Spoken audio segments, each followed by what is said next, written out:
Welcome back to the After Dark podcast where we discuss topics that are none of our business. It's your boy Black Mike on the mic. We got Big Stir up top. You already know what it is. Please like and subscribe on YouTube. Give us 5 stars on Spotify, Apple, wherever you're listening to. Whew. I don't know about you, Sterling, but I know we were talking pre-pod and we were pretty hungover, pretty sleep deprived from the fucking birthday weekend of the man of the hour, Big Stir up top. That was a good ass weekend, bro. A good ass weekend. Yeah, I'm glad. I'm glad y'all folks were able to come down. It was good kind of show you kind of my spot, and I'm always feel like I spent a lot of time at y'all's place and meeting some of my people from school. And it's weird, man, because like I even tell people, I even said it. Like I was sitting there talking to one of my boys from school. I was like, dude, it's just one of those things, and I think I said it to you. It's one of those things where like I know both groups of friends, and it's just awkward for me because I'm like trying to get like I want like people to everybody to be like me. Not like saying it's a bad thing that not everybody's like me, but I'm like, damn, I wish they would just go over there and just like fuck it, like just mingle and just like. And it happened naturally. It kind of does. It kind of like you kind of said, it does happen naturally. I'm blessed. I've had so many good friends come down this week and spend the weekend and just have a good time and just chill, man. It was a good weekend. Got after it, which I mean, it's definitely rolled into my work week like heavy. But I mean, I wouldn't take it back. All right, so let's go ahead and get to Mhm. some topics that are on the dock. We got a few today that we got to get to. Few of us got blindsided by the blindside news. If you know what I'm talking about, we're going to hit that later. James Harden's out here wilding again. I don't know where he wants to be in the league. I hope he knows that there's only 32 teams. He can't keep doing this his whole damn career. We got J. Cole talking crazy to me. I don't know if he's talking crazy to Sterling, but he's talking crazy to me. But we have to start it off with what was absolutely the biggest news since the last time we spoke to you guys. And it was actually pretty wild. It was a roller coaster of emotions, I would like to say, but I'm talking about Lil Tay, the death hoax. If you don't know what I'm talking about, I don't know how you don't know. You must be Patrick Star living under a rock because this news was everywhere, catching everyone off guard. So essentially what happened, to break it down, Lil Tay and her brother were reported dead via Instagram. Via Instagram, there was a report that Lil Tay and her brother was dead, and it took Twitter by an absolute frenzy. I mean, I hadn't heard from Lil Tay in a hot minute, so it kind of threw me off guard. I was like, damn, we used to all laugh at this chick, think she was kind of crazy, but she's just way too young to like have her life taken away. It was actually a pretty sad moment.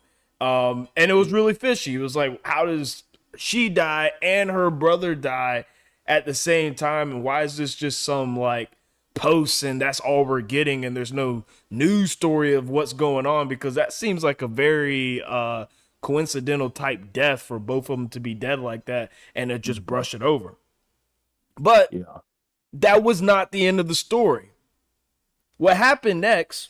A few days go by, or a couple days, I don't know. It reported that Lil Tay came out and said, "Hey, I'm still alive, and my brother is still alive as well." Knowing her past with her parents being in an abusive, controlling type parents child relationship, should this raise eyebrows? Is there something more here? What is going on? Or is this a publicity stunt? What are your initial thoughts, and how do you make of it, Sterling? Uh, Excuse me. Um, I'm not even fucking joking, bro. I'm dead ass still hungover from fucking the weekend. But um, the thing about it is one, like first off, like Lil Tay is like I thought it was like kind of like we like you alluded to. We all used to laugh and joke about it because it's kind of like a funny thing. Like she was doing with the money and she was like, oh, like playing around, little Asian like child, like just being weird and whatever. Um, and that's cool, right? Like I mean, back especially back in that day. I mean, how many years ago was that now? Like, fuck. I Few mean, really, years. we were in high school, you know? Yeah, but she was still doing stuff in college too, I feel like. Yeah, but she won the OG video was like in high school, I'm Yeah, pretty yeah, sure. yeah, So yeah. like That was back in high I'm school. just thinking I'm just thinking about the OG shit, and she was what they reported her what 14 and dead. Yeah. I mean, bro, first things first, with her to die or like die, and that's already like you said, it is sad. It's obviously something in the moment. It's kind of what the fuck, like what went on, and I nothing pisses me off more personally when people put out posts like that. Um, Whether it's family members, friends, whoever, and they're the first initial line of like contact to the outside world, to the internet on somebody dying, and they do not put any type, even like a fucking clue, bro. Like even a clue, because if you put that type of shit out, most of the time, like I'm thinking they killed themselves, like that vague ass shit. Like that's not even trying to be rude or nothing. Like I just be thinking like they killed Oh themselves. yeah, when they just try so hard to hide it and just like, oh, we weren't Yeah, expecting this type. Yeah, that's yeah, it was usually like it. super unexpected. It's Yeah. like it'd be one thing if it's like a murder and or like a homicide type of shit, and it's like damn, like she was in a situation where like, or we put our we hate to say this, but so and so's passed that they're fighting battle in the hospital, this, that, and the other with gunshot wounds or stab wounds or whatever type of stuff was going on. And then they come about with her brother too. I'm like, bro, what do they need? And I'm thinking in the back of my head, her parents banked off of that bullshit she was doing. Banked off of it. Easy cash. Easy fucking bread, Easy bro. money. And I ain't even mad at them for it. I ain't gonna do it to my kids, but I'm like, damn, if you're gonna get your money, like, I mean, I always say, bro, I ain't got nothing to look, I never knocked the hustle, bro. I never knocked the fucking hustle. But the thing is like for you to like really go and manipulate your child or your children's lives to continuously make money. First off, you suck at managing money and you didn't do nothing about it. You're an awful example for your kids. Like, I mean, they're already bad examples prior, but like even worse now. And it's like, bro, like, what do you want your kids to look at? Well, how do you want your kids to look at you when they're in their 20s and 30s? Like, how we look at our parents, like, with so much respect and like earnest about them and wisdom. Like they can be like, okay, bro, I don't know how to act, so I'm gonna keep acting fucking crazy and do dumb shit. So your kid's gonna end up worse than you a lot of times. So it already raised eyebrows for me when that happened. I was kind of weirded out. Like I was just like, that don't make no damn sense. She's 14. They ain't no way. Like I can see nowadays kids starting to get into pills and shit earlier than like most people getting that like hard drugs quicker nowadays because of the exposure to social media and the access to it. Um but bro, like, don't be doing like first off, like, don't fucking do that, bro. Like, that's not even fucking funny. It's not cool. It's not even appropriate. And then they're thinking we're gonna make money because we're gonna bring her name back in the light, bro. You are about to get a lawsuit on your shit in a second, bro. Like, I'm dead ass. I don't know if they've got that shit going yet. There will definitely be some type of civil lawsuit going on in the next probably 2 to 3 years. I guarantee off this shit because the statute of limitations on defamation, I'm pretty sure it's like 5 years, depending on what state they're in. Yeah, so my head was all over the place. I didn't know where to take it. So like I said, when I initially saw it, I was like, man, this is crazy. It's upsetting that Lil Tay died at such a young age. Like, even though she was making obnoxious content, you know, she didn't deserve to be dead at that age by any means. And then for her brother to be dead too, I was like, what kind of scenario could have happened where that would like, did they get in a car crash type situation? Like, but the other, wrench in the story is that there has always been, reports of the relationship with their parents and how their parents were abusive and forcing Lil Tay to do these stuff beyond her will and stuff like that. And then even the crazier thing about it is her YouTube page, the description on her YouTube page was changed a couple months back saying help me, period. And just like subliminal messaging there, and then the news comes out that she died. So I didn't know where my head. My initial thoughts was that maybe the parents did some wild stuff, or maybe there was some wild stuff there, Yeah. and there was some kind of cover up, trying to be very vague. But clearly they're alive, so that wasn't the case. If this was a publicity stunt, And that's where I'm leading now. I'm leading to where I believe this is a publicity stunt to get more popularity, to get the name back in the light. Because one thing I hate, one thing I cannot stand is when this kind of stuff goes about and then someone comes out, and there was an episode on Dave where Lil Dicky broke this down and how celebrities wait a day or two to say, hey, I'm still alive. Like, nigga, you know that your Twitter is trending. Everyone's saying RIP, blah, blah, blah. You know that shit. There ain't no, oh, I didn't even notice. Baby. Yeah, there ain't no, I didn't notice, bro. Oh, that's the point I was trying to make. I didn't mean to cut you off. No, Finish go. your point real quick. No, bro. Like, I don't know if you heard about that thing, the monetization. I was listening to Joe Budden's podcast, and they were talking about this shit, bro. Like, or was it Joe Budden's podcast? It might have been even somebody else about how, like, Twitter or X, the monetization they're making on impressions now. Like, it would be beneficial for you, like, legitimately as a regular ass human being, like, guy or gal that's on Twitter, or them on Twitter, to literally just go and comment on every single viral post, because the amount of impressions you will get depending on how viral your comment gets could make you X amount of dollars. Like, it is a science. Like, it's a literal science on how to make money. And, like, I'm not gonna sit here and say that Lil Tay's parents are dumb, because they obviously that's stupid. Like, they know, like, that what people want to see. Most people gravitate to negative news more than positive news, to be honest with you. And this is literally farming impressions, farming them. And, like, think about it. Like, not only are we putting Lil Tay's name back in the limelight, but you're also getting money from impressions based through your daughter, who literally, I'm sure all those sums of money goes directly to their bank account.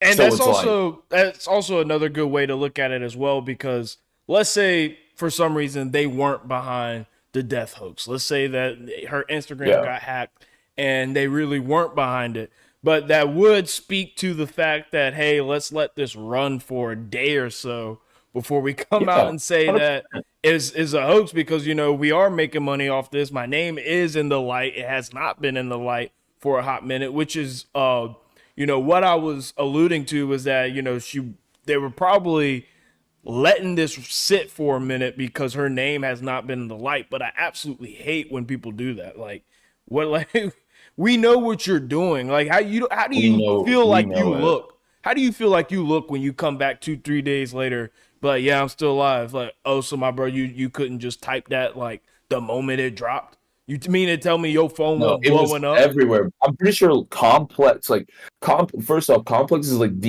one of the biggest pop culture Instagrams, or like just accounts in the world, not just in the United States. Like, there ain't no way even if that was like it got hacked and somebody did it, like, that you didn't know at all. You're a 14-year-old, bro. I know you have a phone. I know your friends are on all types of social apps. They could have been like, bro, what? Like, I'm sitting here chilling with you right now. Like, what the hell is going on? And the thing is, if that was the situation and it was a hoax directed by the parents, so like they dictated that, then that had to have almost been like, if Lil Tay, say hypothetically, she's just chilling with friends, vibing, hanging out, doing whatever a 14-year-old girl in this day and age does, like, she would have to also be somewhat in and be like, yo, like, don't say nothing like right now. Like, don't say nothing. Don't tell nobody. I'm gonna come out in a couple of days. I'll let them know I'm good. I'll let them know my brother's good too. Yeah, I mean, I feel like so many people kind of have to be into it. Like, there's no way that it just goes over your head and you haven't got any phones. No. There's no way someone ain't like, well, I mean, I don't know. Do people text dead people when they get a news that they die? You'd be like, surprised. Think about You'd be surprised, bro. Can we talk about how fucking whack it is when niggas be posting the fucking text messages that they be sending dead niggas, or posting the fucking last conversation they had with dead? Y'all niggas gotta stop chasing for clout off the back of dead niggas, bro. That shit is not fucking artsy. It is not sentimental. I don't know what the fuck you think you doing out Do the there. old school shit, bro. Just go to the damn grave. Have your moments with them when you want to have moments with them. That is all. Like it's a privacy thing or a privacy thing. Like you should not have to post when you go and see your friend at the graveyard or every time you post you text them because I've been thinking about you type shit. Like, bro, I can completely understand like, like losing a really close person to you and like wanting to talk to them like 1000 fucking percent. But bro, don't be farming impressions and shit because of that. Like you are not like that is it's honestly it's so fucking That's scummy, bro. sick, It's bro. so scummy. It's sick. And I It's understand some literally people scummy. post a picture and they have the nice little fucking caption and everything. And I understand that that's sweet. It's cool. But there's definitely some of you fucking sick niggas out there that are trying to get your Mhm. little throwback picture and like, oh shit, I always wanted to drop this picture, but it was never the right time. There's some of y'all sick Mhm. niggas posting you throwback picture with your dead homie, trying to get a Like few 10 years likes. ago. Yeah, trying to get 10 a few years. I likes. didn't even know that boy. Like this was a clean ass Oh, photo. The nigga hardly in the photo. It's probably it's you're mainly like this, you, and bro. he just in that bitch, and it's just a good looking photo of your ass talking about I miss you, my bro. Like shut your dumb ass up. Look, especially, and I know why Brody's be doing, it. And even girls too. Like it don't matter either way, but I know why Brody's be doing it because bros be like, yeah, these girls be like, oh my gosh, I'm so sorry for your loss. Like you just want your shits not be dry no more, bro. It's okay for your shit to be dry, my Yeah. guy.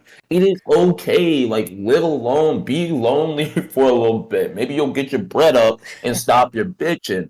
Like that's all it's about. And then I know what the girls be doing because they already know the dudes go slide. They're already sliding their DMs anyways. They just gonna keep this gonna be quadruple the amount of dudes in their DMs. I saw this So one I post mean, where this look, one girl was like she exposed the uh, dead niggas fucking sliding into her DMs.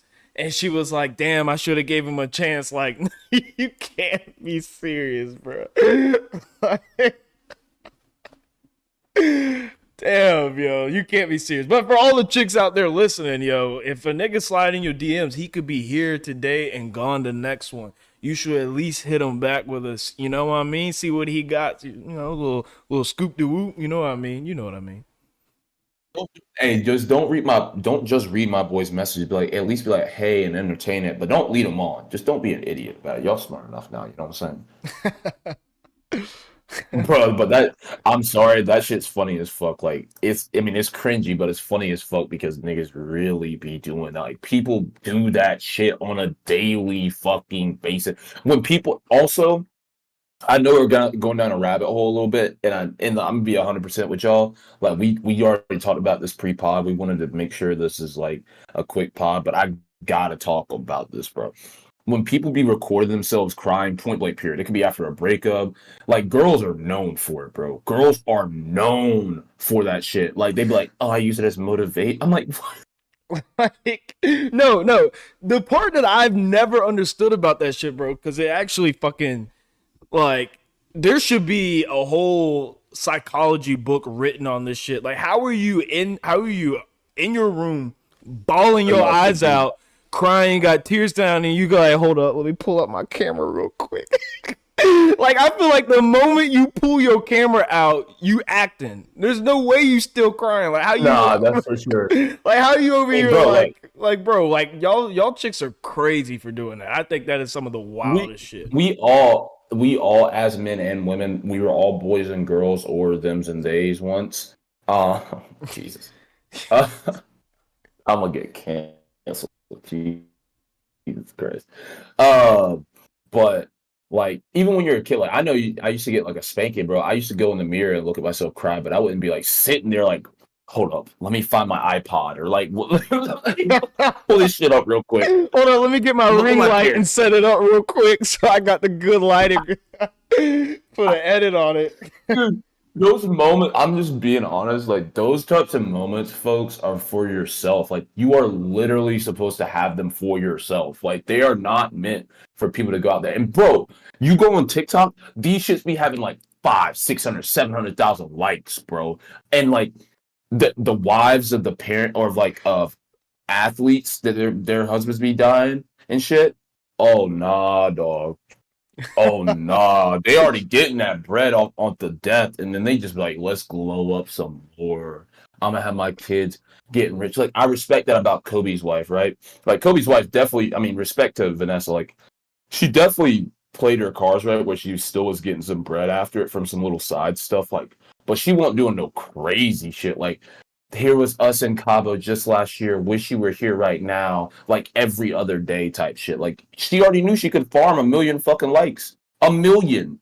1 million. Easy. That wouldn't even be trying, bro. That's literally like that's like chump change for her at that point. But aside from the point, yeah, stop doing that shit. Lil Tay, and her brother, y'all's parents suck, bro. If they really were the ones that did this shit, they really fucking suck, and y'all need to get out of that shit however you can. I feel bad for y'all for real.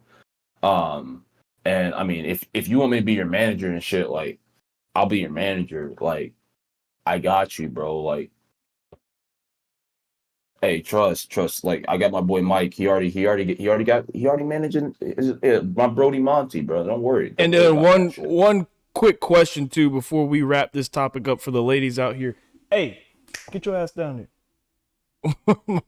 One quick question for all for the ladies that are out there listening.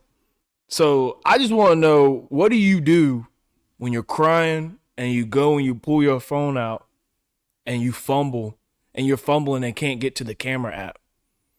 And now you ain't even sad no more. By the time you pull up the fucking Snapchat, you over here on your phone like, damn, oh, I accidentally clicked on X. That's not the camera shit. And you still trying to hold the same tears. And then you start crying and like, bitch, quit the bitch. You know what you're doing. Y'all gotta stop. Y'all be doing too much. And it's just too much. But I just wanted to ask that question. I know a particular someone, and honestly a couple people, ladies, that haven't done it while they were crying, but done it on the aftermath of crying, which I mean I find even worse. It's like, bro, what the fuck is going on? It's like, and the justification behind it, and I'm sorry if you're the person and you know who I'm talking about and you hear this, bro. Like I was being respectful and earnest when not hearing this information, but you got to like the justification is that I wanted to remember how it made me feel. And I'm like, what the fuck are we trying to do? Like you're building anxiety, depression, and stress in your life without having to put it there. You know how that shit made you feel. You remember crying, didn't you, bitch? Like, You know, like what are you talking about? I'm sorry. I had to bring that up. That shit's like triggering me. Like I've never done that in my life. Y'all don't want to be There's no taking no reason for me pictures to. when we hitting it from behind and trying to remember how that shit feels. So why the fuck you trying to remember how the tears feel? Like what the fuck? They said that shit feels better, Mike.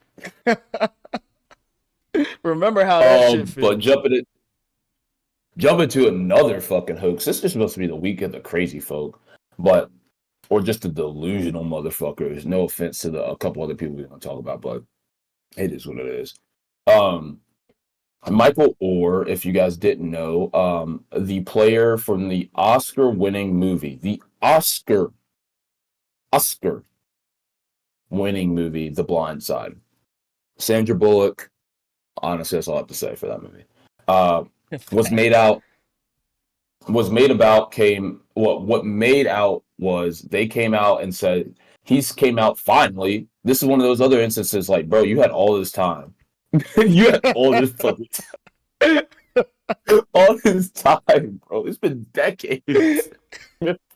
He finally checked the accounting paper like, damn, I didn't get no residuals. So Michael Orr, if you don't know the story of The Blind Side, so the family, the Tui family, he basically came out and said they didn't actually adopt him. It was basically a conservativeship, basically like the Britney Spears shit, right? But not, I mean, honestly, this might be even more fucked up than the Britney Spears shit. Honestly, I don't know about that one. I might get fucking canceled for saying that, but they tricked this man into signing a conservatorship and made money off of his name, bro. I'm gonna go ahead and start because we already just alluded into it right through the last topic, bro. Like, you cannot be fucking serious, my nigga. He had a whole NFL career, bro. Oh, he was one of the best left tackles in the league for like 5 years, I think. Something like he was one of the best left tackles for the Baltimore Ravens, bro. He was blocking for trash ass Joe Flacco, bro. Trash ass. He won a Super Bowl. They were with him and taking pictures at the Super Bowl, bro. That's fucking Super Bowl. And they acting like he's like, fuck it, I just come out now. Yo. Does he have brain cells? Does he have fucking brains? I'm sorry, Mike. Like, Yo, not even talking about Mike. Allow me up, bro. Throw that lob. Bro, go ahead, bro. Mike, go ahead. I don't even want to. I'm a turn up, bro. I'm about to tomahawk this bitch. So you mean to tell me they made a whole ass movie about you starring motherfucking Sandra Bullock, Tim McGraw, and you not once asked, yo, so how much of that's coming to me? like what you let them make a whole ass movie, put that shit out. It was literally box office. Like, it was the biggest movie when that shit dropped. Like, everyone and your grandma watched the movie, saw the movie, loved it, and probably watched it 10 times over. Like, I've seen that movie so many times and it's just as good every single time. I love that movie. Sandra Bullock, Lindsay Collins, or whatever her name is, something Collins. She's fucking fine too. She was working that movie too. Yo, all I'm saying is, where the fuck have you been, Mike? Like, where the fuck have you been? You know, I'm starting to think that CTE got him good. That CTE fucked him up. No, he must have got the reverse CTE. Someone hit his ass so hard, he was like, wait, hold up. Let me check the accountant for this movie real quick. He got the reverse CTE, smartened up real quick. Like fucking handsome Squidward or some bullshit. I don't know what this man was doing, where he's been. He must have blew through all his NFL money and was like, damn, I need some more cash, and was trying to see, like, how does that movie even come about? Did no one come and talk to you? Did you not write any papers for try to get any type of money from that? He said he got no money from the movie. There is no shot in hell someone makes an Oscar-winning movie about me and I don't get a dime from that shit. It's like a sub-biography, bro. Like, literally, it's basically a sub-biography. They were talking about his life and their life in one. Mainly his life, because without him, they would be nothing. And, like, bro, it's actually insane to me, bro. This is, like, one of the most conniving crimes I've ever seen in my entire fucking life. And, honestly, the funny thing is the civil suit is going to be fucked up, because, think about it. Conservative shit, like, there's so much shit you sign away without you knowing. Like, he will lose this shit. You are not winning, bro. They'll probably beat you with lawyer fees, because apparently you ain't got no bread no more. Like, they got more money than you. They got no talent. All they knew was how to trick a dumb black boy, bro. I'm sorry to say it like that, bro. That's basically what it was. And they about to trick his ass again. They're going to give him a lifetime supply of Crunch Wraps because that nigga owns like fucking 18 Taco Bells. and be on your way, fat ass nigga. Like, goddamn. Ain't nobody about to give you no money from this movie. It's been fucking 20 damn years. It's so ironic, bro, that this shit is called that shit is called The Blind Side, bro. Because they were probably sitting there. His parents were probably laid up in the bed like, damn, we are blindsided him. He just don't know yet. Let's call a spade a spade. They basically went up to this broke, dumb nigga at the time, and as bad as it sounds, he was probably a broke, dumb nigga that could play football and was big as hell. They probably went up to this nigga and was like, here, sign these papers. We got this. We watched the movie. We saw how it was when he saw that big ass house that he walked into. He said, sign these papers. This nigga didn't read shit, probably couldn't read at the time, and just signed away his shit and then just walked away. And now he's got a conservatorship. But even then, Michael, you had to have watched the movie opening night. It's big as fuck. it never once occurred to you like, hey, it didn't really go that way. They, they didn't adopt me. Like, that's not how it went. He was just sitting there smiling through the whole movie. Michael, you got to be dumb as fuck, bro. I can't feel bad for you at all. And I want to feel bad for you because you ain't getting no money from one of the biggest movies of our lifetime for sure. It was definitely one of the biggest movies of our lifetime. And No, you ain't get no money from that, bro. I'm sorry, man. I want to feel bad for you, but the only conclusion I can come to is you just a dumb ass nigga, bro. Just straight up dumb as fuck. I mean, they really finessed your shit so bad. Like they finesse you so bad, bro. Like this is one of the greatest finesses of all time. It's some I'm G be honest. shit, to be honest, bro. I'm gonna be 100% honest with you, bro. You are a part of probably one of the biggest scandals of all time at this point, and one of the biggest finesse. Like that family took everything you're worth aside from the money you made on some of them contracts, and I guarantee they were getting some of that money too. And what you didn't even fucking know, bro. The lawyer's probably looking in there like your agent's probably, what the fuck does that say? Like, what the fuck did that say? They get $3 million a year, like, and he just smiling in all the pictures with them. He always smiling. They like this dumbass nigga, bro. Bro, it's modern day. It was literally modern day slavery, bro. It's modern day fucking slavery.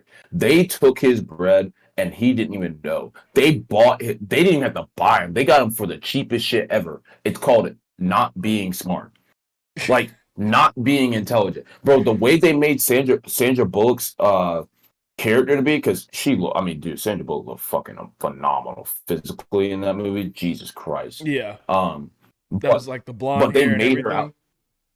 Yeah, they just made her out to be like a fucking saint. A saint. And now, like, think about it. You're gonna try to get these people to all turn on you, like, or turn their back on them now. Like, bro, I ain't even mad at them. Like, you just got finessed. I guarantee there's a bunch of white conservative Republicans out there like, damn, we got them, boys. We fucking got them. Finally. Dude, they're trying, there's like a petition going out to make Sandra Bullock renege her Oscar during that movie because she portrayed such a nice woman and the woman was a liar. I'm like, bitch, how is Sandra supposed to know that she can't help that? She's just doing the movie. Michael should have been the one to be like, hell nah, this bitch ain't like that. Like, what the fuck? Like, if anybody's gonna call it out, Michael should have called it out. That's on him. But that story is so wild. I just want to know what the conversation was like with his accountants when he figured out that he won't making no money from the movie. like, bro. So the brother, that's what I was going. The brother and the dad, but I know the brother went on like a podcast or something recently, saying like, bro, we did not make make millions off of Blindside. Like, nah, nigga, you lying. You lying like we know you're lying. Bro, the type of money that movie, it's on USA, ABC at least once a week. Like, for those that just watch cable, I guarantee it's on fucking Netflix. Let me actually look, bro. I guarantee that shit's on Netflix right now. I could go, or some streaming platform where if you pay for the subscription, you could watch it. There was not one person that did not watch the movie and like the movie. Not just watched it. Everyone watched it, but they also it's a good movie, man. So, yeah, my parents. I know my mom watched it. Like, I know my mom watched it, and she loved it. She loved the idea of it. She like appreciated the movie. She thought it was really cool. And my mom's an old school black woman. Like, she don't be fucking with like, white and black kids like that. Like, she thinks it's weird. You know, like, I ain't blasting my mom. It's just what it is. It's weird. You know what my advice be to Michael Orr? I would tell this nigga, while he's pissed off, raging because he ain't getting no residuals from Blindside, and he just realized he signed a conservatorship over to the Tuohys, I tell him, listen, bro, close your eyes and count to 3 like the motherfucker movie, my nigga, because you ain't about to get shit. It'll all be better after you close your eyes and count to 3, you dumbass nigga. That's what Mrs. Tuohy said to him when she told him to sign this conservative. She said, "Close your eyes, Michael." He's like, "Well, wait, what does this say? Just close your eyes and count to 3, and it'll all be good." 1, oh my god, 2, 3, and look, and the dad was sitting in the back like, Yes, sir. Like they already had money and they just made more money. Like I mean, dude, it's class act, class. Now Like it is. we need a reboot. If Hollywood wants to keep rebooting old movies, we need a reboot of how this shit really went down from the Tui's perspective, or at least a doc If or he really something, had, bro. if no low fucking key, bro. I know there was a plenty of documentaries that happened alongside of the movie when it came out, but low key, if he could ever get the funding for it, he should get like producers. I know people would pay like invest in this shit, bro. I know they'd invest in it. If he did like a hot take, like a year from now, if he was able to put out a movie or some type of doc movie series type of thing of like this is what really happened. Oh my god, bro. Oh my god, it would be the great. But the thing is, if he files for a lawsuit, it's gonna take like 2-3 years, so he go fuck himself. So you better play it smart, bro. You might better make some bread. Like you If he might better go actually make some bread. and If actually you, check you're the fucking contract this time to make sure you get some residuals from the bitch. Yeah, like don't you I know you can afford at least a lawyer. I'm not saying he ain't gonna be the best, but like you can afford a lawyer. And guess what? I guarantee your fucking agent ain't gonna help your shit. Your old agent's probably sitting there like, damn, nigga, appreciate all that money over the years, but you really were getting finessed. I just didn't tell you. Like you just didn't know. The agent was in it too because there ain't no way the agent gonna let this nigga sign a movie deal where he don't get no fucking money from it. So the Tui's had to ring the agent in it as well. Bro, I mean, so I can't I hate seeing a brother get fucking turned over like this, bro. I really hate it.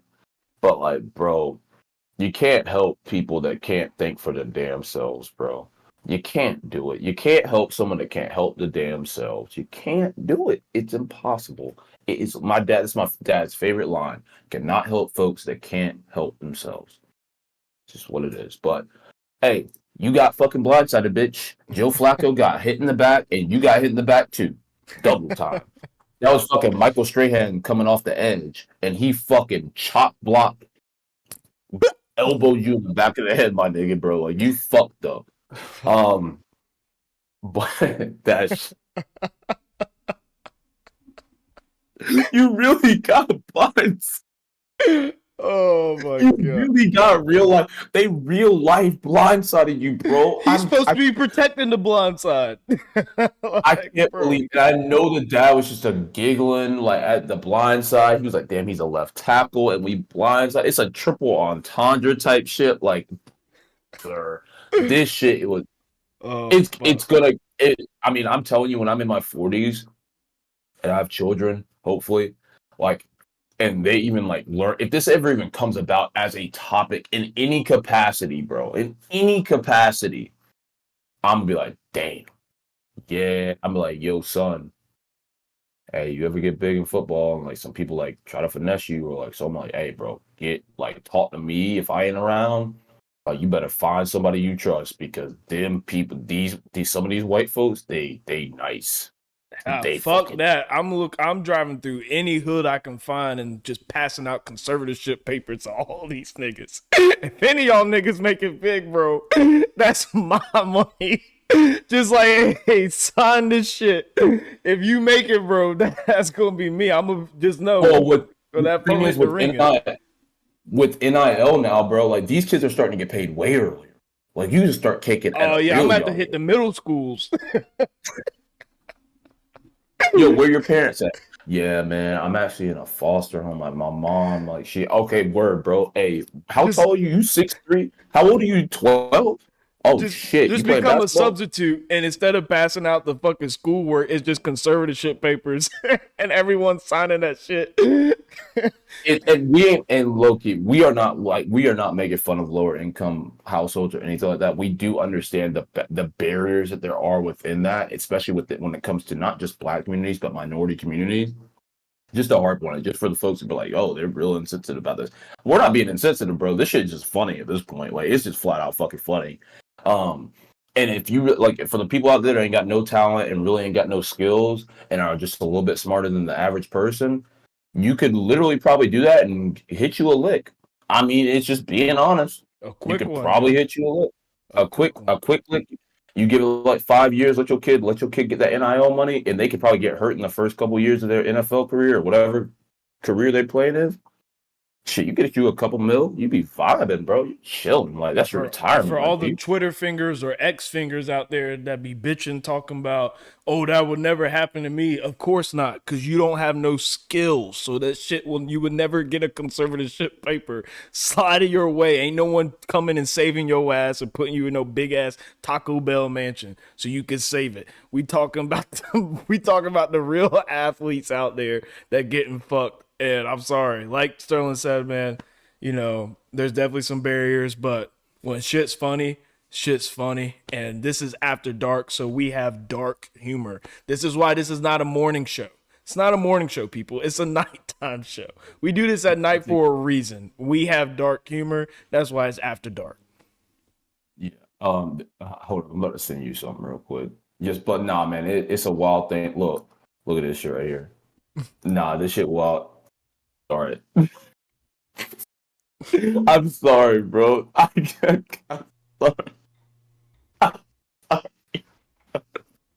If you look at the message on the Discord, bro, that shit is too funny. But um, uh, speaking of sports, bro, that boy James Harden's a wild boy for sure, bro. Like he really a wild boy. But James Harden just gave a speech saying Daryl Morey is a liar and he will never play for an organization that he's a part of. First things first. If y'all know who Daryl Morey is, he is the president of the Philadelphia 76ers, which, I mean, take that as what you will, bro. He's got the former MVP on his team. He has had James Harden.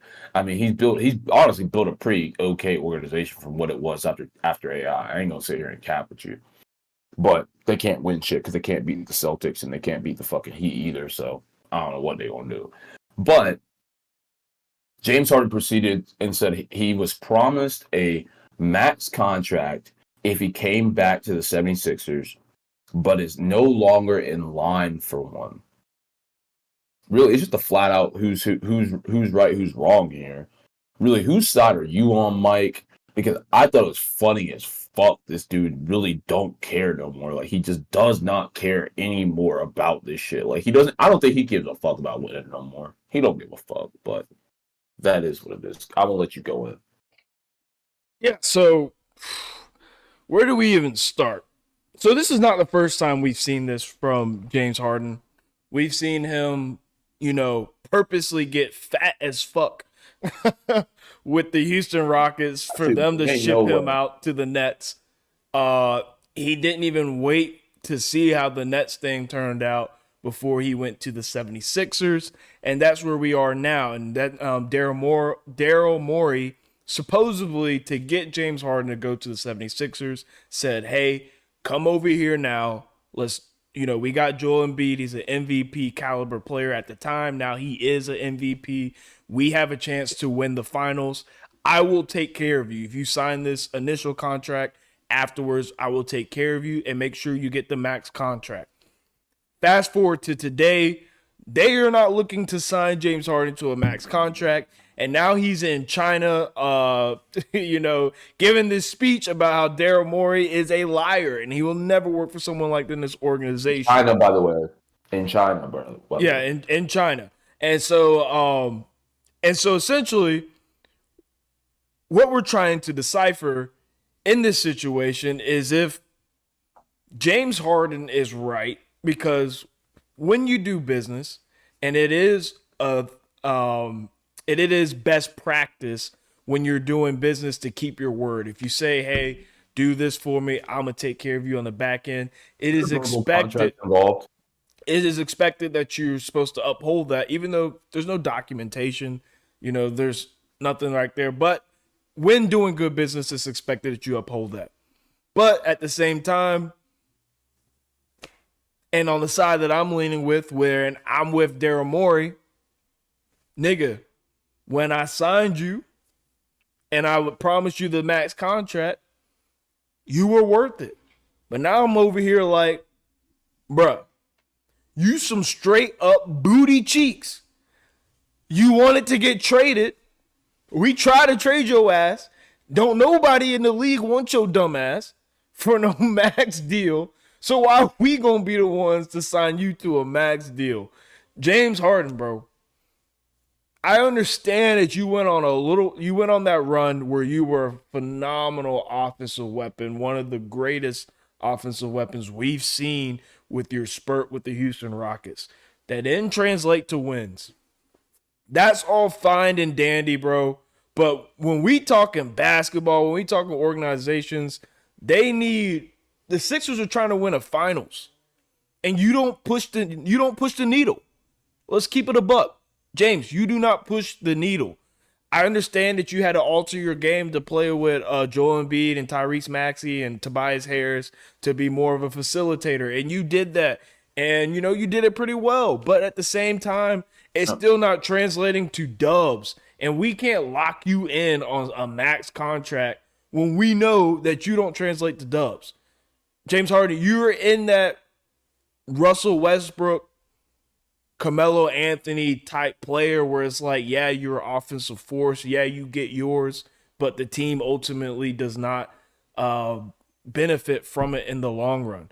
And I fear that he's like really messing up his reputation around the league. I don't know what organization is going to want him because after 2 years, if something goes slightly left, he just turns up and says he's going to, act a certain way so he can get kicked up. There's reports out saying that I'm going to say this one thing and I'm going to let you go, Sterling. There's reports out there that he said that he's just getting started. He is prepared to turn it up all the way for the 76ers to get rid of him. My bro, chill out, chill out, chill out. Like Kyrie type shit, bro. Like when Kyrie did his whole stint about the coach. I mean, bro. First off, that was just flat out disrespect. That's one of the wildest dudes that's ever been in the NBA. On some he intellectually he thinks he's super smart and smarter than everybody else. And I'm speaking on my sister's behalf here because she taught me about this. My sister is very, very knowledgeable about sports, extremely knowledgeable. She's recently gotten into baseball, which is fun to talk with her about now that she's into that. Dude, she knows it all, bro. Like, she knows it all. She is literally an encyclopedia for anything. If it's politics or sports or really anything, bro, she knows it. It's fucking insane. Shout out my little sister. But, dude, you aren't that guy. You are not him. Remember when you were on the Houston Rockets and, the Rockets were a 500 team, barely, they would make the playoffs, losing the first round, losing the second round, you didn't even make it into the conference finals type shit. You make it to the conference final, you lose. It doesn't matter what you do, James Harden. You had one shot to win. And I'm going to tell you when that one shot was. And I'm sure any basketball fan out there has been watching basketball longer than the last 5 fucking years or 7 years. The last time you had a legitimate chance to win a championship is when you were there. And you got your ass fucking whooped by the goddamn. Who was it again? It was the LeBron. Heat, was it not? Yeah. Yeah, it was LeBron. What is it, 4-1? I can't Gentleman's remember. sweep, right? I think so. I'm almost positive it was a gentleman's sweep. You got your ass fucking handed to you. And look, don't get me wrong, LeBron was in some type of fucking another universe at that time. That dude was he was still to this day, in my opinion, is probably the greatest athletic specimen we've ever seen, aside from maybe Bo Jackson. And the only reason I'm saying that is because he played 2 different sports.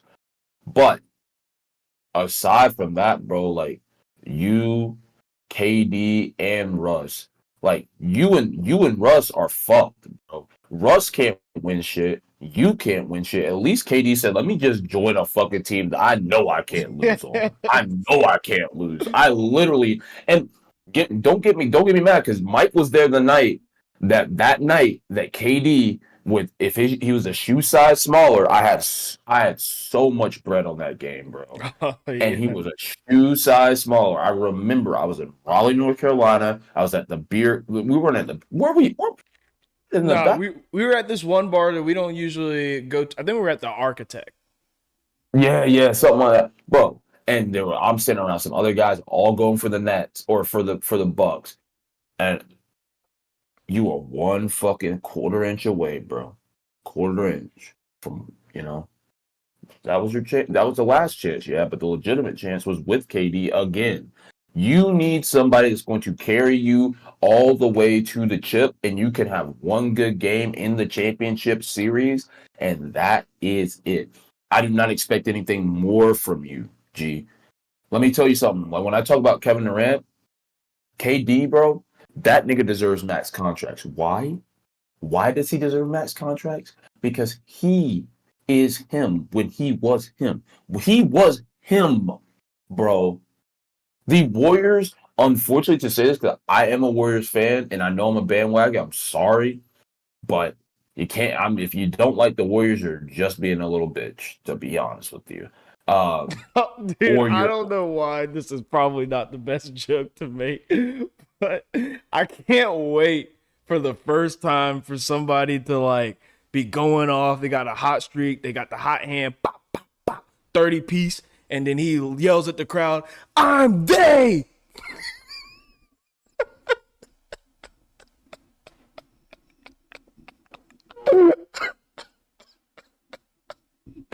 That's just gonna be great, bro. I can't wait for that. Whoever gets that is gonna be able to own that word forever. Like you just own that shit. That shit's golden. I gave you PR. Any hoopers out there that swing that way, I just gave you the greatest PR stunt, the most t-shirts you'll ever sell in your life. When you hit that first 30-point bucket, my bro, just know you got it from me.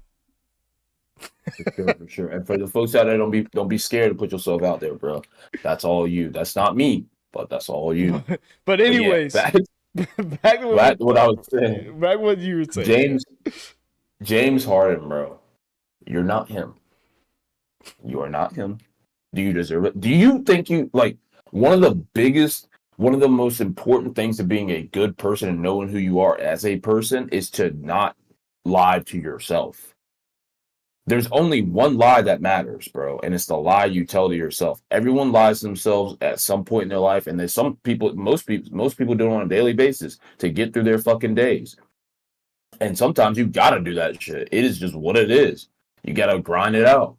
But Brody, you are not worth the max. I'm not saying you worth some minimum fucking contract. Like, bro, you're better than the average NBA player, that's for sure. But do you really know how to win? No. Well, let's keep it a buck. You I don't Like, even think that James Harden can be the second best player on a championship team. well, that's true because think about it. When Tyrese Maxey was going off for the games against the C's, it was him. Or obviously you have Embiid, right? You got Embiid trying to do his thing and do whatnot, blah blah blah, whatever's going on, and you've obviously got then you've got Maxey going crazy. And when Maxey's not going crazy, you need other niggas as well, bro. Like, stop. Like, what? What do you want a max contract for, bro? Yes, I don't agree with Jaylen Brown getting the biggest deal. It was in NBA history or something like that. Yeah. Just a dummy. Biggest deal in NBA He got history. Bro, he is not. He's not going to be a top 50 player when he retires. I'm sorry, That's just the Jaylen market, Brown. though. Yeah, well, that is the market. The market's super high right now, which is respectable, and he's getting his bread. I can't be mad at him. Dude's not going to the top 50. You can't dribble with your fucking left hand. You don't deserve a max contract either, my G. So it's just whatever. But James Harden, you ain't even been to the finals, bro, since the olden days, brother. When you were the third option. The third.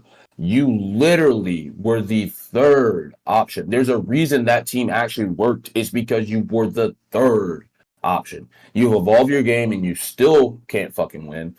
Joel is cool with you because Joel wants to win. And you could tell Joel Embiid wants to win. Dude's out there playing with fucked up knees, fucked up ankles, all types of shit. And he's 7 foot, 280 pounds?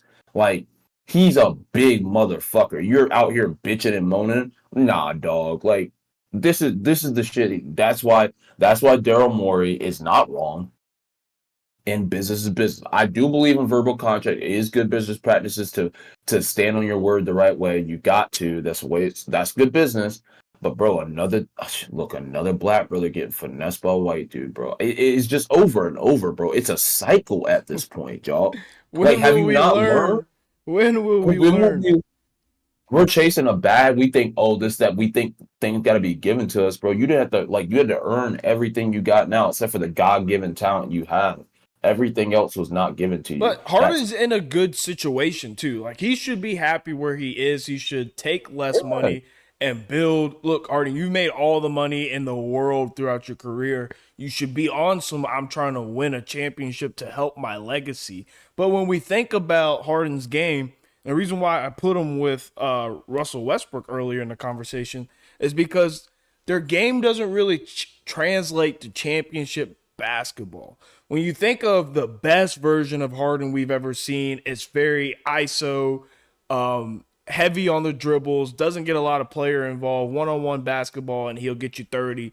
But that doesn't really get everybody else in momentum. It doesn't help with other people finding them in their perfect spots. So it didn't translate to wins.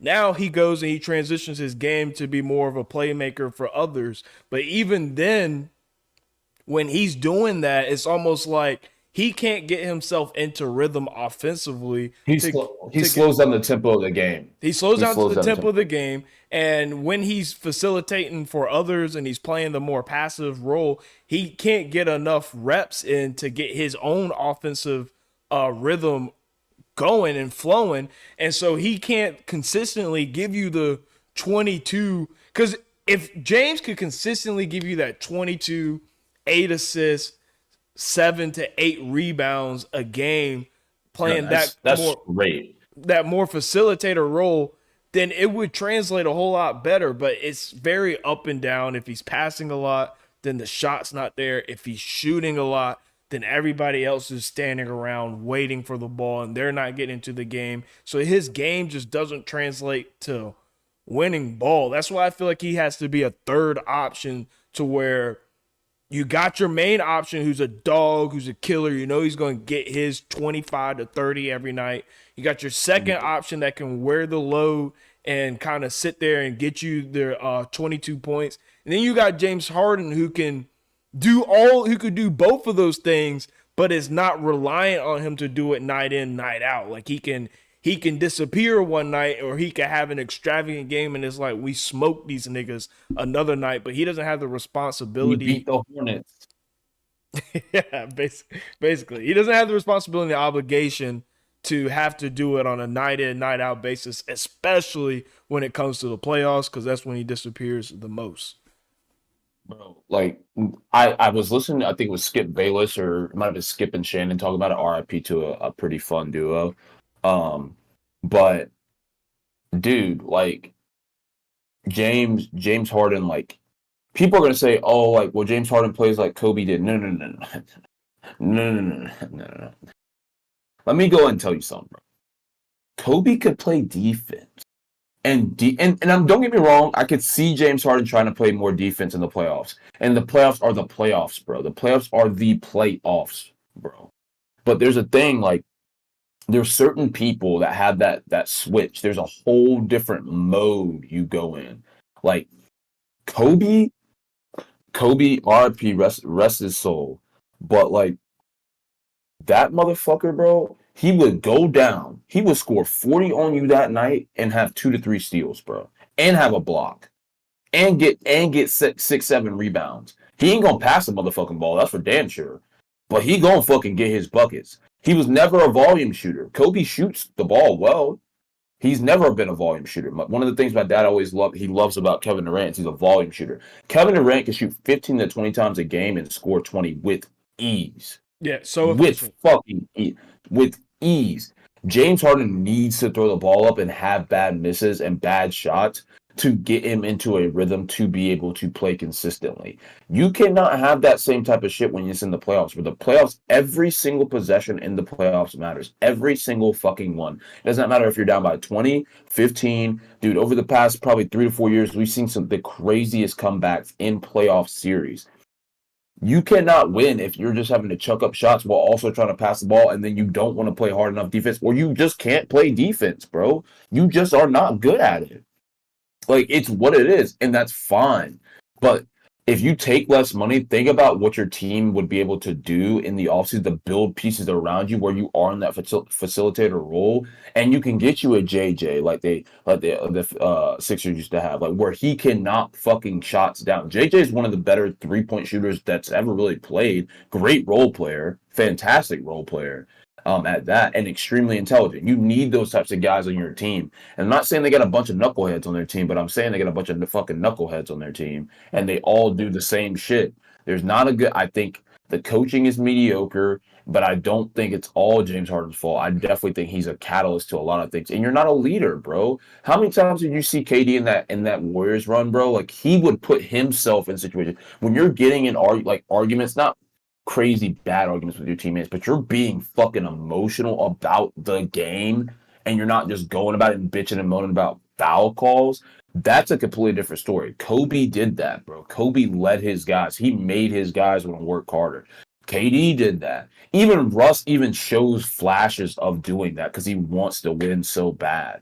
Like that dude, Russ, I hope Russell Westbrook can win a championship. I really, really do. I'm rooting for him. I want him to. James, I can't root for you, bro. You bitch and moan worse than Kyrie. Like, I can't root for you, bro. Like, I cannot do it. I'm sorry. You come out of probably the best young trio that's probably ever been on a team all at once together. Best young trio. Young. When I say young, I mean under the 25 mark. Because all those guys were like 23. I think he was the eldest at like 23, 24. Katie was like 22. Russell was like 23. Like, bro, you had a fucking superstar team. And if you guys all didn't get selfish, y'all might have ran it this fuck up, bro. Like, honest to God, it might have been scary. The Warriors dynasty might have never fucking happened. That's a crazy thing to say. It might have never happened if you knew your fucking role, bro, and you didn't want to be that guy. Like, it's just what it is. I'm sorry. I don't feel bad for you, bro. You just got finessed again, and you'll keep losing. How old is he now? Like 34, 33? Something like that. Like, well, I mean, James, you really don't have anything to stand on right now. He's 33 years old, bro. You got 2 more years probably left of any type of prime, bro. Any type of I think he's already outside of his prime. when he is on, bro. I mean, bro, there's really nothing you can do. I mean, aside from wear him out on the defensive end, make him play defense, and that's him just being out of shape. And I'm sorry, bro, you out of shape. Even when you looking better, you are out of shape. But I mean, I don't feel bad for you, bro. That you just got finessed, and like once again, like black folks can't fucking figure it out. Can't figure it out. Can't figure out how to win. Like can't figure out how to lose. Can't figure out how to make money. Like hey, getting finessed. Like I don't feel bad for you. I really don't. And I hope that you have to play in China because nobody wants to take you. Somebody can take you. Like I said, the fucking what do you call them? Will take you. Charlotte Hornets will take you for entertainment Shanghai purposes. Sharks. Yeah, sure. Hey, shout out RDC World. Hey, feature us on a video or something, please. Fly me out. Um, but speaking of another delusional ass nigga, bro, like I don't know what's going on. I'm telling you, bro, these people are crazy this It's week. something in the Um, water, son. it's something, dude. It must be that. Damn, I was about to say. Whoa, damn. What? What? I will just say it must be that Flint, Michigan water, bro. Uh, I'm sorry for the folks that have had. I apologize, bro. That's out of pocket. I'm sorry, folks. I really am. But so our boy, one of my favorite rappers that I enjoy listening to in all different contexts, J. Cole, recently comes out and says that 50 Cent, his Get Rich or Die Trying album is the best album of all time, even above Michael Jackson's Thriller? Question mark. I'm curious because obviously we're talking about Mike Jack. Like, I mean, Michael's a huge fan, and I know Monty's an even bigger fan. I'm a huge fan of Michael Jackson, or I mean, I am a big. I don't know how to say it because it's posthumous, but, dude, like, I just want to get your initial thoughts on that shit because, look, J. Cole, like I fuck with you, but like I don't know. Let's, you know, I'm gonna have to put on my cape because I'm caping for my guy, Michael Jackson. And before I absolutely go in, I have to make sure that I pay all my respect to Cole, to J. Cole, because he's a local boy. He's our hero in our parks, me and Sterling's parks. You know, he's the biggest name we got over here. But Carolina, baby. but you know, even superheroes have a kryptonite. And it just supposedly be J. Cole's kryptonite is his determination of what the greatest album of all time is. Now, don't get me wrong, because I'm someone, and I was having this conversation with my brother before the pod. I'm someone who believes that Get Rich or Die Trying could very well be the greatest debut album of all time. And it's definitely up there. It's definitely top 5 greatest debut album of all time. But it is nowhere near the greatest album of all time, and surely has no, if there was a mountain, if there was a podium of how we were doing it, Get Rich or Die Trying is not on any step that Thriller lies on in a podium. What are we talking about? You know, we don't even understand just how big Michael Jackson's Thriller album is. What Michael Jackson's album did post death is bigger than anything Get Rich or Die Trying did while he was alive. So just posthumous Michael Jackson is bigger than Get Rich or Die Trying in its own. But not to mention what it did in its day. We got to stop comparing people to Michael Jackson, people. Listen, The Weeknd is not like Michael Jackson. I keep seeing a bunch of things with him out and overseas and how they're reacting. They're like, oh my God, he's just like Michael Jackson today. No, nigga, it's not the same. I promise you, it is nowhere near the fucking same. Beyonce's the greatest performer we got today. But people want to say she's on the same level, might be better than Michael Jackson as a performer. Stop. No, nigga, it's not the same. The difference between all these people and Michael Jackson and everybody you want to claim is just as good or maybe it's past Michael Jackson, every single one, if you look at every single one of them, they're emulating Michael Jackson. You can't surpass somebody by doing what he's doing or what he did. And what he didn't emulate, well, he got parts from James Brown, who was a big inspiration from him, but he took everything and he set the stage. He wrote the playbook. Now, y'all are just reading the playbook and executing it at a high level, but you didn't sit down and write the plays. Michael Jackson wrote the plays, he executed it, and now you got a playbook. It's like the first person who created pizza. He had to put the fucking dough together and figure out, oh, the marinara sauce and the mozzarella and the pepperoni, all that. Excuse me, why are we assuming that their gender? Please. Them. Yo, I got something from you, nigga. Next time I'm in Charlotte, I will pop you in the back of your head like I did the last time. But like I was saying, the first person who created the pizza, he had to make all the mistakes, and now he created pizza, and then someone comes along 20 years later and makes a deep dish and want to claim they're the greatest pizza maker of all time. Like, no, nigga, you built a pizza off the back of what I created. So that's my frustration. Get Rich or Die Trying, while it's absolutely a great album and one of the greatest albums of all time, and I believe could possibly be the greatest debut album of all time, it is still nowhere near Michael Jackson's Thriller. Yeah.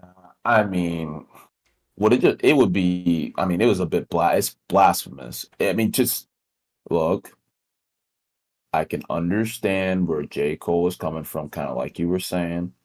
I can understand it. but I think this roots a little bit deeper um than just like, oh, like, greatest debut album, all this, that, and the other. J. Cole has this desire, right? It's one of the things I love and I also hate about J. Cole at the same time. He has this desire as a creator, as a rapper, to be different from all the other rappers. He had that's his aura. That's what he that and I mean white people, not white girl. Well, I let's just go and say white people, but white girls in particular gravitate to that shit as well because he isn't just that regular ghetto ass nigga, bro. Like, I'm sorry, like that's not like that is the stereotype of a rapper. It is just what it is. Regular hood nigga that can just make music and put it out and it's catchy and it's fun and it's like, oh, we can dance and shake our butts and do all that stuff to it. He's supposed to be on a deeper level. He's committed to his wife. He's got all this other stuff that's about him that's so much different than these other rappers where he's not slinging his dick around everywhere and all this other shit. Let's just not be fucking stupid now, all right? Let's not be fucking dumb. Because if there's one thing I will tell you, if I sat up here and said, oh yeah, you right, Get Rich or Die Trying is a better album than Thriller, flat out, my mom would probably kill me, bro. Not even like nobody else. Like, the public wouldn't get me. My mother would get me. Any person that's in the grave right now that lived during that time, the time when his album even dropped, let alone us who didn't live through the time when it dropped, but lived in the aftermath where it's still going fucking insane. It is literally the only United States album at the time when it dropped, Thriller in particular, to be the number one album for 2 years straight, bro. 2 years. 2 years. Now albums are hardly number one for fucking 2 months. Not even that, like 2 weeks, bro. Lil Uzi's album dropped off the face of the earth. It wasn't even a number one album. It literally, the next week, it was gone. Travis Scott said, fuck this nigga. I'm coming in the next 2 weeks. I'm going to rip his shit up. Like, it doesn't matter, bro, because the thing is now, like, yes, that was a different time for rap, especially hip hop in general, which I appreciate coming from J. Cole's regard. But if you're going to be like as blasphemous as that, you got to have some legitimate fucking ammo, bro. Excuse me. And I believe in facts. I work in sales, and guess what? Guess what? Every person, especially in a sales organization, is. You're a motherfucking number, bro. It does not matter how nice you are, how many kids you got, what type of struggles you've had, how many people that you've done this, that, and the other for. They don't care, bro. They only like you because of where they see you on the stack rank. I'm gonna be 100,000% with you, my G. They don't fuck with you that heavy. You stop producing at a high level, guess what? They start liking you a little less. If you're at the bottom of the totem pole, typically people don't pay that much attention to you. It's how it is in life. Ladies only want a 1% man. Why are they going to entertain a nigga that's at the bottom of the totem pole? Unless they just really just lost it all with all the niggas at the top. That's really it. There's no other reason. And the fact that he chose Get Rich or Die Trying is a good, valuable bout. But you're getting, if that's in a fucking, what were those? Remember those boxing rings, those boxing robots when we were kids, Mike? Oh, the sock'em, Rock'em Sock'ems. Yeah. Yeah, the red nigga always wins. By the way, if y'all didn't know, he always wins. It's red and blue, and Thriller is red, and you are getting knocked out in 2 solid punches. You can take the one jab, but he hit you with that uppercut is raps, my G. That's how that shit's looking. It's no disrespect to Get Rich or Die Trying. I think it's a phenomenal album. I could go back and listen to that album and not have an issue with it at all. But what I will say is I think he's playing up into that, him as a person, right? And how he tries to be different, which, like I said, I love and I hate. And 2, it's also like, what else are you going to say is the greatest album of all time? For the dummies out there who say the fucking any Beatles album, I will shoot you too. Like, like you really don't know any type of music. You really just like, you might just be racist. I mean, like I'm not even trying to be that guy, but you might just be flat out fucking racist if you don't like if you don't like the Thriller album. And the funny thing is, even folks that are prejudiced to the people that look like us still love that shit, bro. Oh no, They will Michael. fucking That's eat. why it's Michael Jackson's music transcends genders, race, time, everything. It hit and touched everyone. That's why Michael Jackson should not be compared to anyone else. I hate when people say, "Oh, Elvis was just as famous." Elvis stole everything from niggas. Let's keep it a buck. He's literally stole everything from niggas. He saw niggas dancing and stole the dance moves and made it famous. He heard niggas' songs, wrote down the songs, and made them famous. He is nothing but a glorified cover artist who impersonates niggas. So if you think Elvis was personally so great, there's probably some niggas down the road doing exactly what he was doing, way better than he did it, and he just got all the If credit for it. So I don't want to hear no if Elvis you person. watch, and also to on that same point, and I'll get back to kind of where I was going. If you watch that movie, you'll see how often he hangs out with people, black folks. You'll see it. Like he does it on purpose, bro. He's not done, and I applaud Elvis for that. Like, and I'm sure it may have been a bit different than the way it was dramatized and on a movie screen. But I mean, the dude was smart, and He I couldn't respect do it. that Like I can't. he couldn't do that in today's day and age though. No, they wouldn't even let him fucking get that close to take their shit. They would honestly, they'd probably kill him. I'm not even, I'm gonna keep it 1,000% with you, bro. They probably would have murdered him. Like it's not even, and it's not nothing like that. But like, see Like the way TV things are, producers. exactly. The thing is now is like when it comes to comparisons, when you're talking about music, if you're talking about the greatest of X, Y, and Z, like it has to be very categorized, which is fine. But like if you're talking about like all around, like you have to be like with the exception of Michael Jackson, with the exception of Michael Jackson, with the exception of Michael, because you can't put him in the same category, bro. He is a stratosphere above every single artist that will probably ever touch this planet, bro. Ever touch this planet. If this earth if this earth is lives long enough and the world is what it is and evolves to what we think it's going to be and it lives for 100 in the next century, I guarantee I would put every single dollar I've ever made and will make in my life on it, that his shit will still be banging out. I would literally put everything on it. I put Definitely. everything on it. I put everything on it. So for the folks out there that wild and like, oh, well, he might be right. Like, first off, some of y'all J. Cole fans don't even know what the album even sounds like, bro. You just know I'm a PIMP, PIMP. And you know what else you know? You know In fucking the club. what's the other in the club? Everybody knows in the club, bro. If you went to college, honestly, you didn't have to go to fucking college. You could have just listened to the radio one I mean, day on 97.5. there's dummy radio hits on that fucking album. In the club, 21 questions, Many Men, Yeah, I mean, like many men. Wanksta. But I mean, it's a different era we're in now. You'll never be able to surpass. Like, think about it like this, man. Let me put something in perspective for the folks out there that might not really understand how music is nowadays. Like, really understand the difference in times. People had to go out and physically buy this nigga's album, bro. Had to go out and get it, bro. You weren't just gonna be like, oh, Michael Jackson film. I'm gonna get this on vinyl. Just pull it up on Amazon real quick. No, bro, you couldn't do that. Like you had to designate time out of your workday, your weekend, your errands, your laundry time, your hanging out time, your sex time, whatever you gotta get out of the way, bro. People had to literally do that, and it's still an insane album.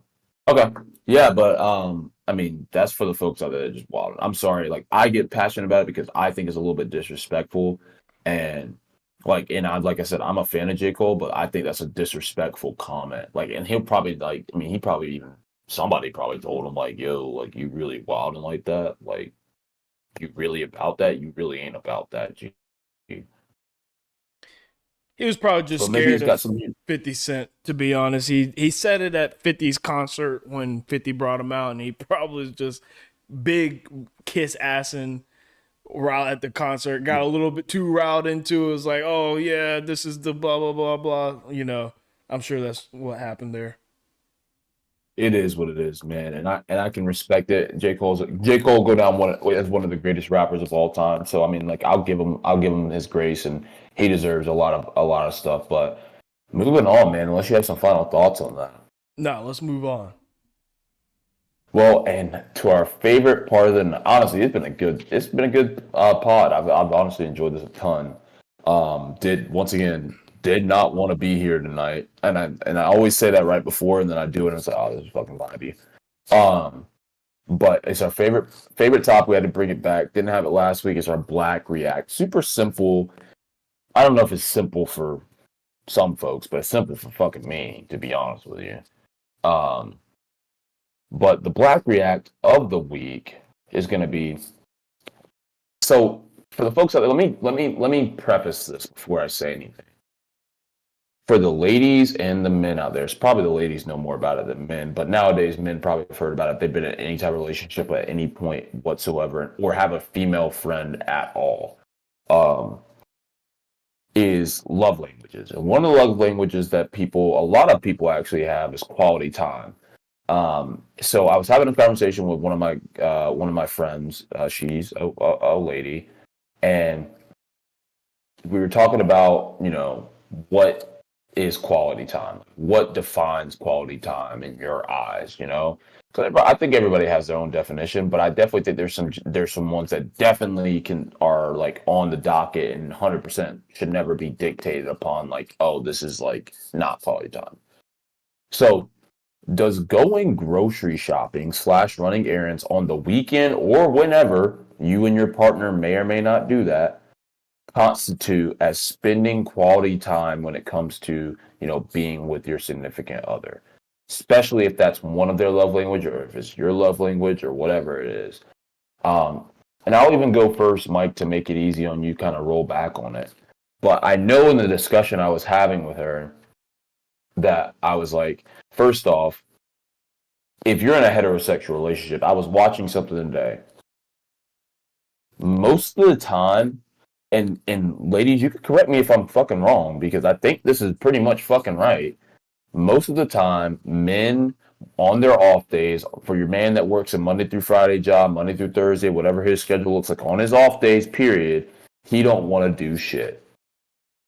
He don't want to do shit. He don't want to fucking go on dates and do all this. Like, he don't want to do nothing, bro. He wants to just chill in the place that they rent or own. Like, none of you have to be together. Just be in the space that they fucking pay money for, right? But then you run into a lot of situations. Once again, I'm speaking on heterosexual relationships. I don't know about homosexual relationships or any other type of relationships personally. But that's not out of the laziness for men. They just want to appreciate what they have because we like the simple things. We're very simple. And I think in a broad spectrum. But ladies always like going out. First of all, they like going out and spending fucking money. They love going out and spending some damn money and going to do shit and getting out of the house, doing all that type of shit. And for the folks that work at home, I get that, but that's just my observation, and I agree with what the guy was saying when I was watching the TikTok. But to the question, I do constitute grocery shopping, running errands together. Because, like, dude, when you go grocery shopping and running errands, like, that's like a couple hour escapade, bro. Like, that is not like we going out for 25 minutes and that's quality time, bro. Like, I get it if it's like a little 20-minute run. That ain't quality time with nobody. But think about it. If you're in the car together, you're talking with each other in the car, you're in the store talking about like whatever's going on. And you're also like kind of stay focused on what you got to get in the grocery store. If it's just like running errands, you're probably just like lollygagging and talking about whatever. If you go with your girl to Target, bro, I'm just going to go and put this out there. If you going with your girl to Target, bro, that might as well just be quality time in and of itself because she going to be in there for an hour. She gonna be in there for an hour minimum, and she gonna be in that $5 section or that dollar section for at least 20 minutes, and looking at the same shit for the last. I mean, it ain't that big. It ain't that big, bro. But I was just a little offended because the girl I was speaking with, like I said, one of my friends, he was like, no, that doesn't constitute as quality time. I'm like, you think quality time is like going on a date and doing this? I'm like, bro, it all constitutes like you having to go spend, like us going out and spend more money than we want to go spend at the time on an off day. Like on a day where I should just be relaxing. Like, yes, like I want you to be there and spend time with you, but like, bro, why do we always have to go out and do something? Like, why can't we just be cool with just being inside every other weekend? Like, it's not an every weekend thing, but like, bro, like if we go on a run grocery shopping and errands, that's 2-3 hours of my day at 9-10 in the morning on a Saturday, more likely than not, that until 1-2 o'clock. And then we gonna go get lunch. So like we got another hour. Like that's a whole damn day. That's half the workday. Shit. I mean, that's my personal opinion on it. I don't know how you feel about it, Mike. And like, I'd love to hear the comments from specifically the ladies and see what they say. I'm sure a lot of guys would agree with me because I know the first thing a woman's gonna say. No offense to y'all, you're gonna say, "Oh, that's just lazy." It's just that's fucking relationships, bro. Like that, I mean, like it ain't gonna be fine and dandy forever, bro. Like I be hearing women be like, he needs to excite me. No, you need to excite me because I'm gonna have to get the fuck out of the damn house at one point. Cause I'm gonna be old, fat, and ugly one day. Old, fat, and ugly, all of them, all of them. You gonna have to entertain my shit too. So that's my piece. Listen, I'm from Joco, Clayton, North Carolina, where late at night to hang out, we would go to Walmart.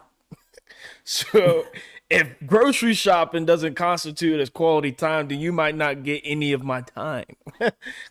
let's let's be honest here. But on a more serious note, I completely agree with you. I mean, quality time should be any time spent with your significant other. Like it shouldn't be dates, or if you're looking at it like quality time should be dates or doing something extravagant with each other, blah blah blah blah blah. Your love language is gifts and affirmations, bitch.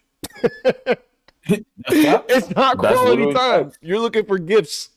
You're not looking for quality time. Quality time has nothing to do with what we're doing. Quality time is that we're spending time together and it is quality. If you're with your person, then whatever time you're spending with together should be quality, right? That's how I see it.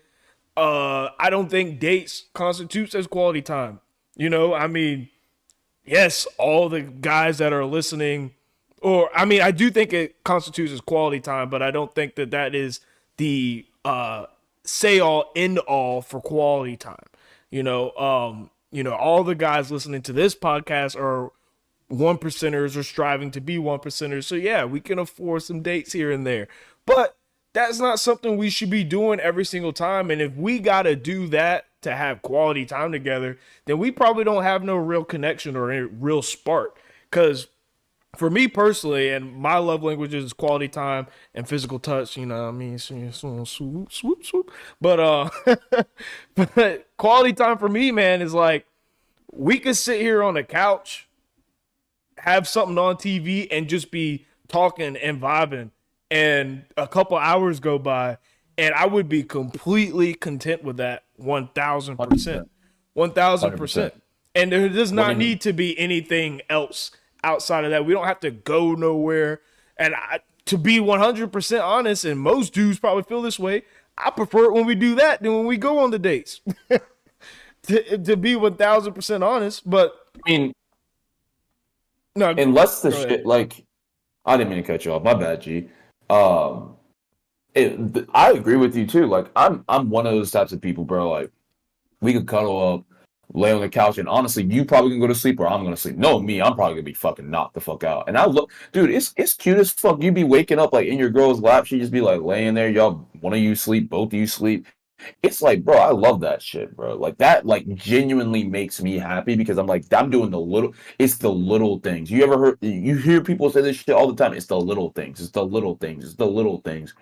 Why is it always gotta be something big and played out? Like that's the problem. And that's honestly, I don't mean to make this a rant about like the generation again because I talk about it all the time. But it's the problem with our generation, bro. Like we always want to be able to post something or put something out there. Like post your man just hang it. Like I'm gonna tell you right now, girls, if you want to get any girls off your man, bro, post him and you just laid up in the house. I'm telling you, bro. I am telling you, them girls like, nah, okay, that's his wifey now. Like that's his wifey. Like they ain't no pulling him off that because you ain't just gonna do that with no regular girl, bro. That's just what it is. Like I think that's a real. I think that's even more. That's almost as intimate as having like sex with one another. I think it's almost that point of intimacy because especially when it's just you two chilling. It's not like your friends are hanging out with you guys and whatnot. Like I'm not saying like that type of thing, but it's like if it's just you two, like it constitutes. It's right there, bro. It's right there. And if we're not going to consider grocery shopping quality time, then stay your ass home. I don't need you with me because it would be much quicker if I hop in here because I'm not going to be window shopping. I can go in. I know exactly what we need. I'm going to grab that 10, 15 minutes max. I'm out this hoe. If that's not quality time, then stay your ass at home so we can make this productive at least. Like, come on. I got the funniest story and I kind of like let it roll, but not even a story, but like thing that I the other day that happened.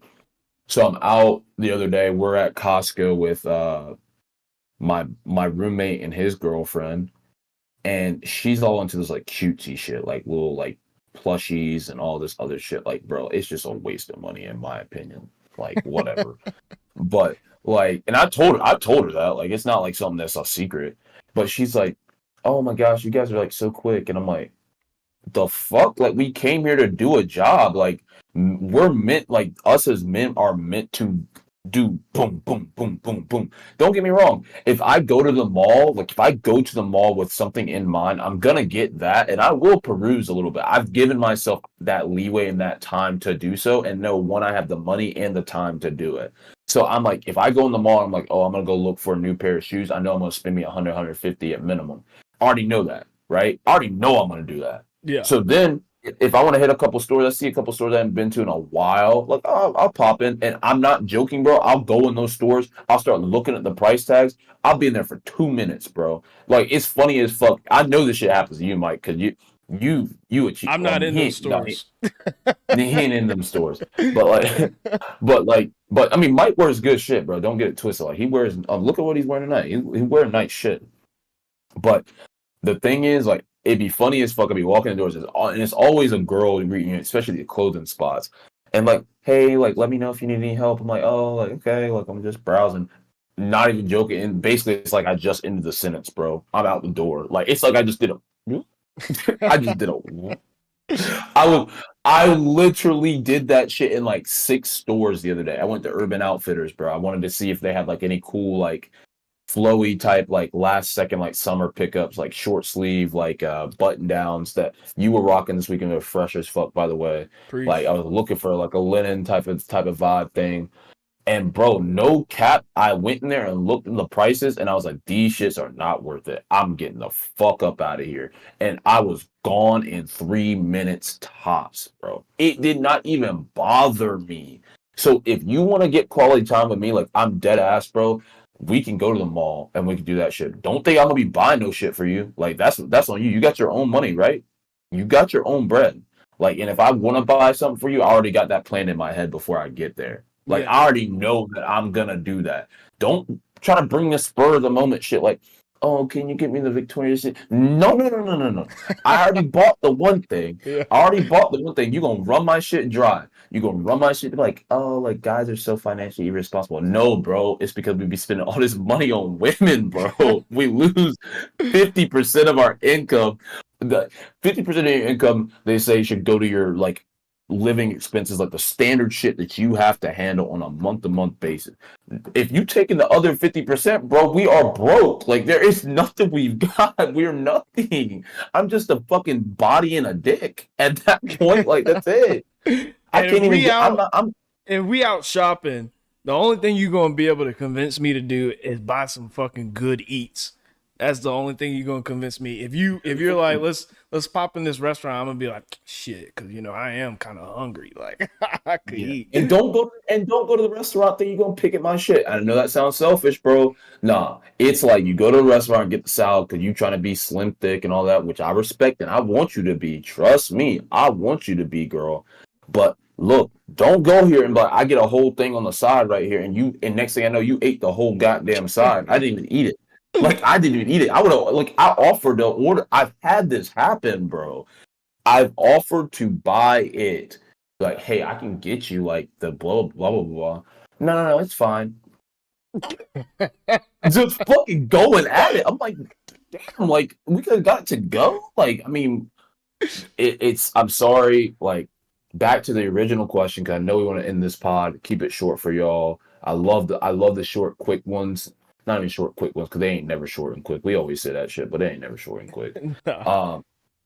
But if y'all don't think that's quality time, like you really need to reevaluate like what you are like, if you're even ready for that type of shit.